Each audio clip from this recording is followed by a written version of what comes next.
हरिओम। सभी शिव भक्तों को प्रणाम, सभी गुरु भक्तों को प्रणाम, सभी राष्ट्र भक्तों को प्रणाम। आज ये जो प्रसंग बताने जा रहा हूँ भगवान शिव जी का प्रसंग है, जो पठानों के बीच, अफगानी पठानों के बीच में प्रकट होकर भगवान शिव जी ने किस प्रकार मार्टिन को, एक ब्रिटिश कर्नल को बचाया, उनकी जान बचाई, लेडी मार्टिन के सुहाग की रक्षा की। ये प्रसंग है सन 1879 की ये घटना है। तब भारत में ब्रिटिश शासन था। उन्हीं दिनों अंग्रेजों ने अफगानिस्तान पर आक्रमण किया। युद्ध का संचालन लेफ्टिनेंट कर्नल मार्टिन को सौंपा गया था। कर्नल मार्टिन युद्ध क्षेत्र से अपनी पत्नी को कुशलता के समाचार भेजता रहता था, अर्थात पत्र के द्वारा। तब युद्ध लंबा समय चला, वो बाद में तो संदेश अर्थात पत्र आने भी बंद हो गए। लेडी मार्टिन को चिंता सताने लगी कि मेरे पति युद्ध में मारे तो नहीं गए। लेडी मार्टिन को अपने पति के विषय में चिंता होने लगी कि मेरे पति अब किस हाल में हैं। यदि मेरे पति मारे गए हो तो मैं जीकर क्या करूंगी। एक दिन वह घोड़े पर बैठकर घूमने जा रही थी।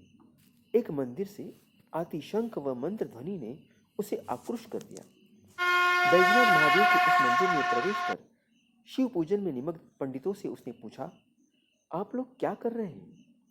एक वृद्ध ब्राह्मण ने कहा, हम भगवान शिव का पूजन कर रहे हैं। तब उसने पूछा कि शिव पूजन की क्या महत्ता है और ये भगवान शिव कौन है?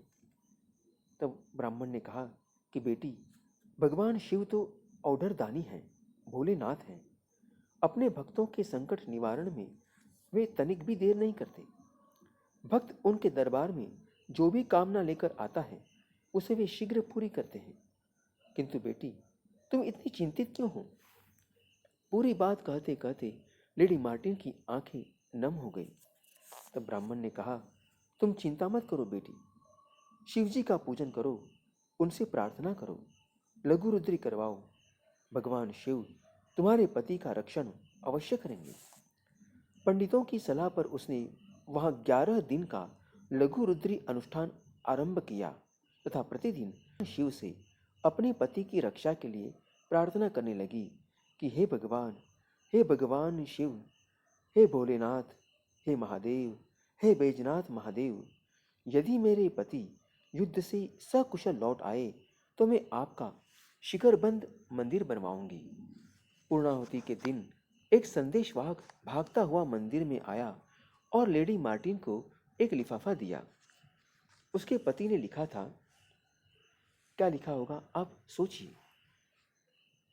उसके पति ने लिखा था, अब आगे का प्रसंग बहुत ही रोचक है, सुनना क्या होता है। उसके पति ने लिखा था कि हम युद्धरत थे, युद्ध शुरू था और तुम तक संदेश भी भेजते रहे। अचानक हमें चारों ओर से पठानी सेना ने घेर लिया। ब्रिटिश सेना कट मरती और मैं भी मर जाता। ऐसी विकट परिस्थिति में हम घिर गए थे कि प्राण बचाकर भागना भी अत्यधिक कठिन हुआ था। सहसा मैंने देखा कि युद्ध भूमि में भारत के एक योगी, जिनकी बड़ी लंबी जटाएं हैं, हाथ में 3 नोक वाला एक हथियार अर्थात त्रिशूल है। वे बड़े तेजस्वी और बलवान पुरुष अपना हथियार घुमा रहे हैं। उनका हथियार इतना तीव्र गति से घूम रहा था कि पठान सैनिक उन्हें देखकर ही भागने लगे। उनकी कृपा से घेरे से निकलकर हम पठानों पर वार करने का मौका मिल गया। उनकी कृपा से घेरे से निकलकर हमें पठानों पर वार करने का मौका मिल गया और हमारी हार की घड़ियां एकाएक जीत में बदल गई। वे परम योगी मुझे हिम्मत देते हुए कहने लगे, घबराओ नहीं, मैं भगवान शिव हूं। तुम्हारी पत्नी की पूजा से प्रसन्न होकर तुम्हारी रक्षा करने आया हूं। लेडी मार्टिन की आंखों से अश्रुधारा बह रही थी। उसका हृदय अहोभाव से भर गया और वह शिवजी की प्रतिमा के आगे सिर रखकर प्रार्थना करते करते रो पड़ी। कुछ सप्ताह बाद कर्नल मार्टिन आगर छावनी लौटा, अर्थात अभी मालवा में, मध्य प्रदेश में आगर छावनी है, वहां लौटा। पत्नी ने उसे सारी बात बताई। अब तो पति पत्नी दोनों ही नियमित रूप से बैजनाथ महादेव के मंदिर में पूजा अर्चना करने लगे।